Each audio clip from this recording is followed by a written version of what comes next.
नमस्कार, आप देख रहे हैं न्यूज़ 20 में आपके साथ काजल सैनी। देखिए, इस वक्त मैं मौजूद हूँ जनपद मुरादाबाद के दिल्ली रोड पर स्थित हार्टफुलनेस मेडिटेशन सेंटर पर, और यहाँ पर आज एक वर्कशॉप का आयोजन किया गया, जिसमें इसका मुख्य उद्देश्य था कि जो हार्टफुलनेस को समझना और उसकी गहनता को समझना। तो इस वक्त हमारे साथ यहाँ पर जुड़े हुए हैं नेशनल फैकल्टी एक्सपर्ट के ऋषि रंजन जी। तो चलिए उनसे जानते हैं आज की वर्कशॉप के बारे में। पहले तो सर बहुत बहुत स्वागत है आपका न्यूज़ 20 चैनल पर। Thank you so much. Sir, आज जो यहाँ पर वर्कशॉप का आयोजन किया गया था, थोड़ा सा सर मैं आपसे जानना चाहूँगी आज की वर्कशॉप में।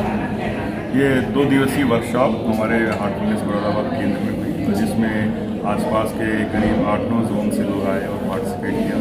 इसमें इसका मुख्य उद्देश्य ये है कि हम सब लोग ध्यान का अभ्यास करते हैं, और लेकिन ध्यान का अभ्यास कैसे और गहन किया जाए, कैसे गहन किया जाए, कैसे हम इसके 3 पार्ट्स थे कि how to practise like never before, जो हमारा कर्म है उसको हम कैसे परफेक्शन की तरफ ले जाएं। ज्ञान है how to mould our character like never before, कैसे हम आंतरिक रूपांतरण इतनी तेज़ी से करें जैसे पहले ना हुआ। और आज का सेशन था भक्ति, जैसे how to become a devotee, कैसे हम उस ईश्वरी साथ को इतनी मजबूती से पकड़ लें जैसे पहले ना पकड़ा। तो तीनों चीज़ें हमें और ध्यान की गहनता के अंदर ले जाती हैं। सर, किस तरह का जो यहाँ पर लोग उपस्थित हुए थे इस वर्कशॉप में, उनका किस तरह का रेस्पॉन्स रहा? रिस्पांस बहुत ही अच्छा रहा। और कल से किसी एक ने हमें बताया कि पहले लगता था कि ध्यान करने के लिए मेहनत करनी पड़ती है, अब ध्यान की दशा इतनी ज़्यादा अच्छी लग रही है कि उससे निकलने के लिए मेहनत करनी पड़ रही है। तो एक गहनता को लोगों को बहुत अच्छा महसूसियत हुई, और लोग सुबह से शाम तक रहे, लेकिन शाम को भी जैसे कई सारे हमारे एल्डर्स हैं उन्होंने बोला कि बिल्कुल भी तरोताज़गी लग रही है, बिल्कुल भी थकान नहीं लग रही है। क्योंकि जब हम स्थूल से सूक्ष्म को छूते हैं तो स्थूल का प्रभाव हमको उतना महसूस नहीं होता। जब हमारी चेतना अंदर सराबोर उस दिव्य के साथ होने लगती है तो स्थूल का प्रभाव हमें नहीं लगता। तो सब लोगों ने उस दिव्य अस्तित्व को अपने अंदर महसूस किया और काफ़ी अच्छा उन्होंने रिस्पॉन्स दिया। जैसे कि आपने बताया कि यहाँ पर उपस्थित जितने भी लोग थे उनको किस तरह का महसूस हो रहा है, तो और क्या क्या लाभ इससे हो सकते हैं उन लोगों को? जी देखिए, आजकल के जो जीवन में आपने देखा होगा कि ये जीवन हमें चारों ओर अपने को, जैसे हमारे अंदर घड़ी है मगर समय नहीं है, हमारे ऊपर बहुत सारी सुख सुविधाओं की चीज़ें हैं मगर सुख नहीं है, खुशी नहीं है, हमारे पास लोग हैं मगर उनसे संबंध नहीं है।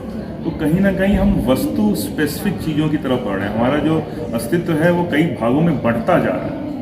अब क्या होता है, ध्यान से जब हम अपने आंतरिक स्व से जुड़ते हैं, हम अपनी असलियत से जुड़ते हैं, तो हमारे जो अस्तित्व की जो विघटन है, जो पृथकता है, जो डिफरेंसेस हैं, वो सब वन होने लगते हैं। तो हम उसी दिव्य रूप से, उसी अपने आत्मिक रूप से हम ऑफिस भी जा रहे हैं, हम घर भी जा रहे हैं, हम संबंध भी बना रहे हैं। तो मैं का जो जीवन का जो सार है वो हमारे ऑफिस में भी जाता है, घर में भी जाता है। इसलिए देखिए, जो कहा गया है स्वास्थ्य, जो स्व में स्थित है वही स्वस्थ है।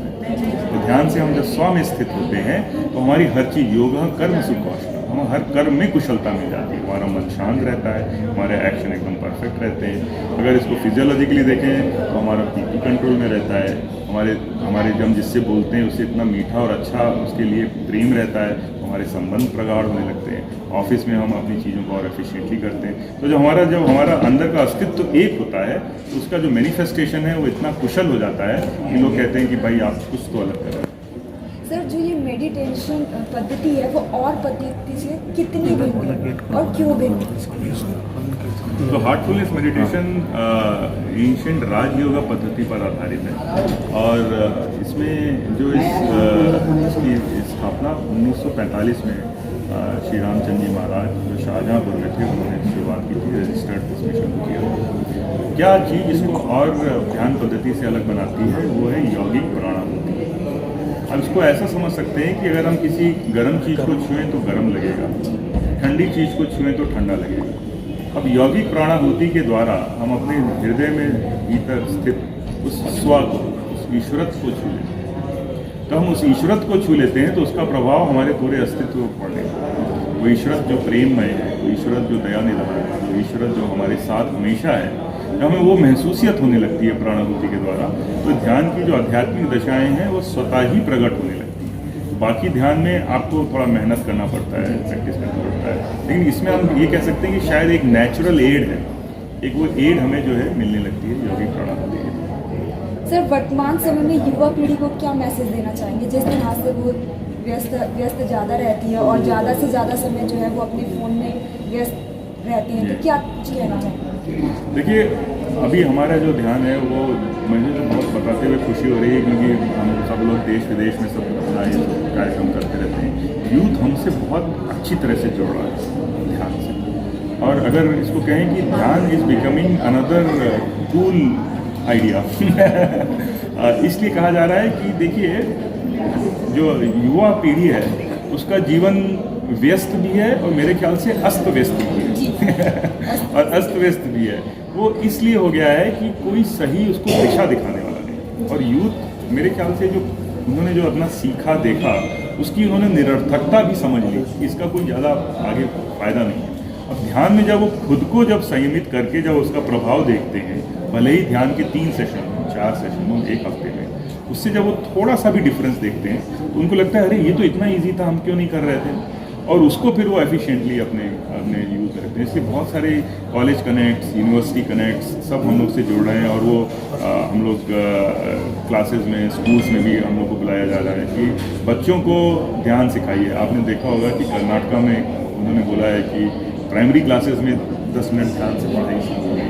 तो ध्यान, और हिंदुस्तान में रहते हुए जो कि योग की जन्मभूमि है, जहाँ से योग हमने बाहर वालों को सिखाया, वहाँ का अगर यूथ और हमारे बच्चे इस योग को, ध्यान को ना सीख पाएँ तो बड़ा दुर्भाग्य होगा। लेकिन आजकल यूथ बहुत अच्छी तरह से जुड़ रहे हैं, इसके प्रभाव को, मन के नियमन को समझ रहे हैं, और मुझे बहुत देख के खुशी होती है कि अगर यूथ हमारा समझ जाएगा तो आगे आने वाला भारत समझ जाएगा। सर, आज की शॉप में एक पुस्तक का भी अनावरण किया गया, क्या कुछ बताना चाहेंगे उस पुस्तक के बारे में?